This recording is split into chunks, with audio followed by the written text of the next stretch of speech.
And we're not here to become best friends. I'm your coach.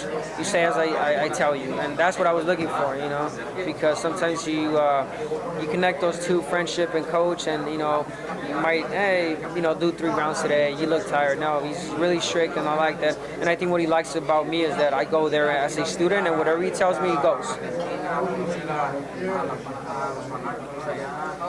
I'm driving every day. I'm driving every day to Riverside, 245, 1 hour drive.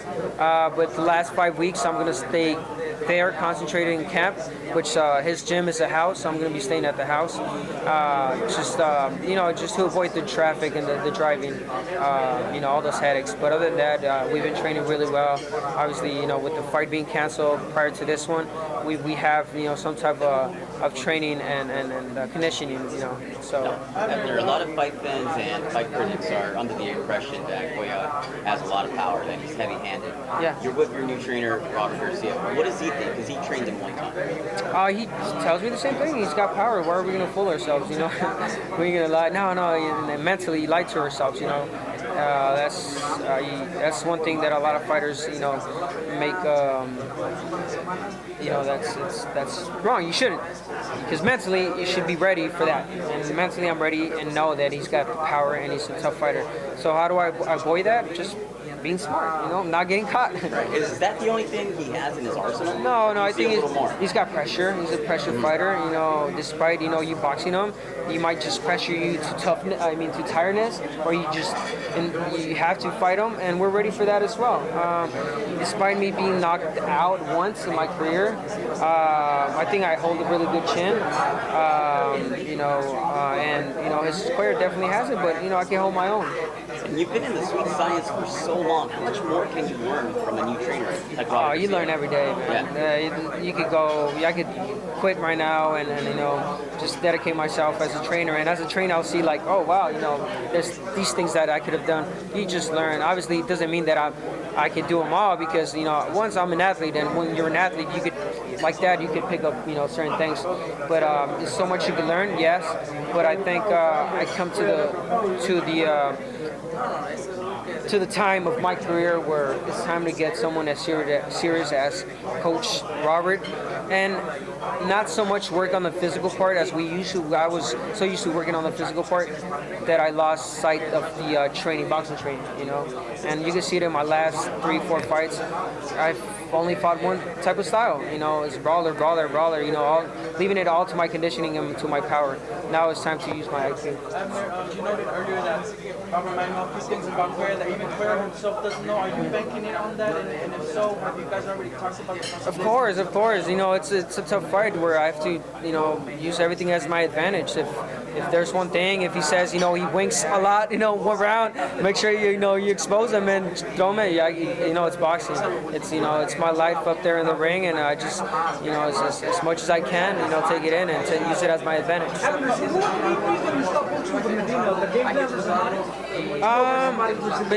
No, it wasn't that. It was just, I think it was time. Me and Clemente, we just hit it off so good. We still talk. As a matter of after the Virgil, yeah, because it wasn't my style. But we both talked like two grown men, adults, and friends. And I told him, it was time for me to move on to something different. And like in a relationship, we ended up in good terms. And he's a great man. Is the door open in the future? Of course, yeah. For me, for anyone, he's a great coach, great person, and these type of things happen. I'm not the first, it won't be the last. A win here, does this mean that Abner Maris is back? I'm sorry? A win here, does this mean that Abner Maris is back? I've been back, but I think a win definitely just puts me back on where I should be. But I've been back. Even in my last fight, despite again, my defeat, it showed that I'm still here. The fight still talked about a possible rematch. So if God willing, I win this fight, why not do it again? With a better game plan and with a different type of training. Fighting in New York, that's a different setting for a Mexican fighter, man. Have you already acknowledged that, or how do you feel about that? You know what? I just really don't care, honestly, with all due respect to every state, everywhere I will end up fighting. At the end of the day, you're in that round circle, as you want to call it, that square circle. And you don't think about what country, what state, what backyard you're in. All you're thinking about is the fight in front of you. So that definitely doesn't bother me mentally. I'm just gonna go in there and fight. Me as a fighter, every time I fight, out of state, I just go strictly directly to my hotel, eat, weigh in, come back, fight, and that's it. After that, enjoy the beautiful city. Right now, when they introduced Cuellar, they said that he's like the second coming of Chino Maidana. Is he of that caliber? What's your take on that? I think Espinosa overdid it, honestly, because you gotta respect what Chino did and the type of fighters he fought. For once, he gave Mayweather a hell of a fight.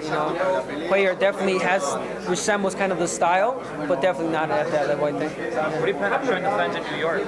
I'm sorry? What do you plan on showing the New York fans? What do I plan on showing my friends in New York? Abner Mares, man. Abner Mares, the fighter that I've always been, the ex-Olympian, the three-time world champion, an exciting Abner.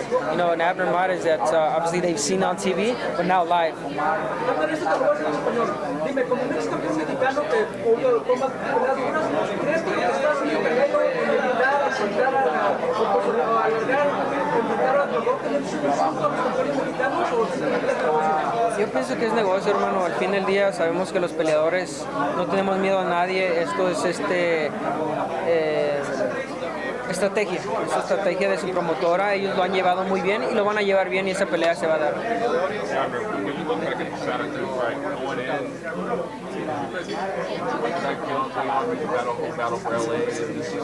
Yeah, I'm not gonna lie. It did. I did take it personal because I wanted to win so bad, and where I lost sight of the game plan. As you saw the first round, I came out swinging, and I just wanted to take them out so bad.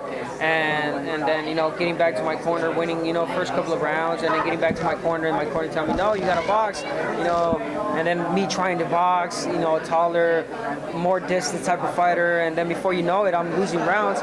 And when I try to get back in, it was too late. So again, a loss is a loss. I lost that night. It wasn't my night. But there's fights where you lose because it wasn't a good game plan. Despite that, I think it was a competitive fight where I showed a lot, and that was it. I respect Leo. I've always did. Despite what we talk, the trash talk.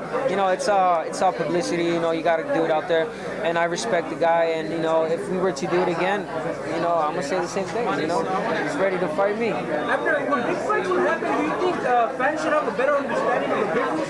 For example, you have a good example with the fight that wasn't lost with the mayor. There was accused of ducking inside, but then it was a business. Do you think fans should understand that? And sometimes it's up to you guys because it's it. You guys are boxers and you guys don't have no fear. It's a different era, it's different times. Now you have, social media, man. People can talk easily, people can see things.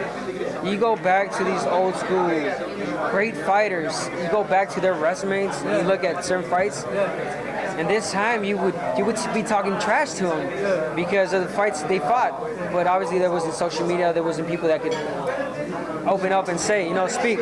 So I think that nowadays it's easier for people to talk. Tell me about. Never been to New York. Yeah, I'm sure. I've lived for 5 years in Mexico City. That is the city compared to as New York. The Mexican side, it's a big city. Life is fast. Oh yeah. So I'm excited. I'm excited to show I know there's going to be a lot of old timers, a lot of die-hard boxing fans go see that fight, and you know what? They're going to come back. They're going to come out that night talking and thinking about it. And Abner Mares, Abner is a good fighter.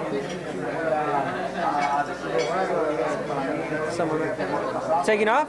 Yeah. Wait up. I'm almost done. Wait up.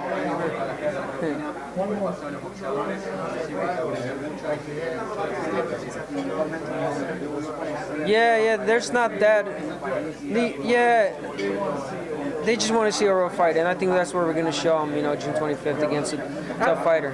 After, in the last couple of years, Argentine fighters have had quite a dominance over the Mexican fighters. Is that in your head? It goes from McDonald over Morales. Not my weight class.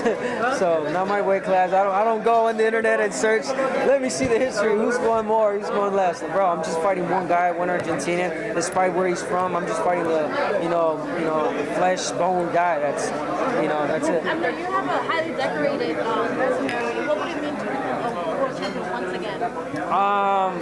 Just to me personally, it's everything. To my kids, to my family, becoming a 4-time world champion and then three weight classes. I'm excited. I think it's going to do me good mentally. It's going to inspire me to do more and elevate. What I needed, which is my level of fighter. Well, before you go, what do you think about Leo Santa Cruz and Paul Frampton? It's going to be a tough fight. It's going to be a good fight. I think Leo's the bigger fighter, the pressure fighter, and I think he's going to pull it off. Thank you so much. Thank you so much. Thank you. This is Sal Rodriguez in Mexico. Okay.